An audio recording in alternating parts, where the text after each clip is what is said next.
ওঠা গঙ্গার জলে গত 7 দিন ধরে বন্যা পরিস্থিতি তৈরি হয়েছে মালদার মানিকচকের গোপালপুর অঞ্চলের বিভিন্ন অসংরক্ষিত এলাকায়। গোপালপুরে উত্তর হুকুমতটোলা, দক্ষিণ হুকুমতটোলা, ঈশ্বরটোলা এবং কামালতিপুর এলাকা বর্তমানে জলে ভাসছে। এই সমস্ত এলাকার ঘরবাড়ি, রাস্তাঘাটে বর্তমানে জলমগ্ন পরিস্থিতি।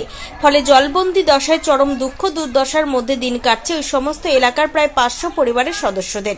তারা ছোট ছোট ছেলেপুলে, গৃহপালিত গরু, মহিষ, ছাগল নিয়ে চরম বিপাকে পড়েছেন। গোটা এলাকা জলে ভেসে যাওয়ায় এলাকায় দেখা দিয়েছে পানীয় জলে চরম সংকট। দুর্গতদের অভিযোগ, তাদের এলাকায় গত দিন শতেক আগেই গঙ্গার জল ঢুকেছে। সেই জলে গোটা এলাকা ভেসে গেছে।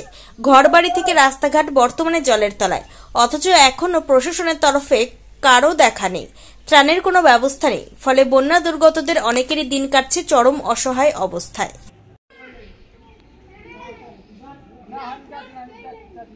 অবস্থা বাড়ি ঘরের খারাপ, জলে বন্যাতে ডুবছে বাড়ি ঘর, কিছু তো বাঁচাতে পারছি না, স্কুলে নিয়ে যেয়ে ধুচ্ছি।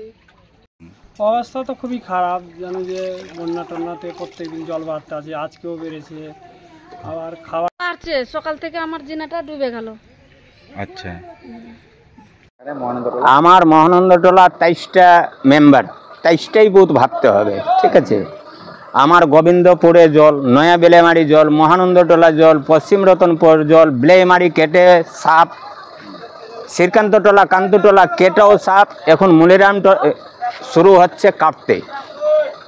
আমি যতটুকু পারছি, আমার যতটুকু দিচ্ছে, আমরা ত্রাণ শুরু করেছি। মানুষকে খাওয়া দাওয়া, কোনো মানুষকে শুকনো ওই বাদে যারা বসে আছে তাদেরকে চাল দেওয়া হচ্ছে। শ্রীকান্তটোলায় যারা আছে, মুলিরাম টোলায় যারা আছে, তাকে আমরা খাবার ব্যবস্থা করে রেখেছি।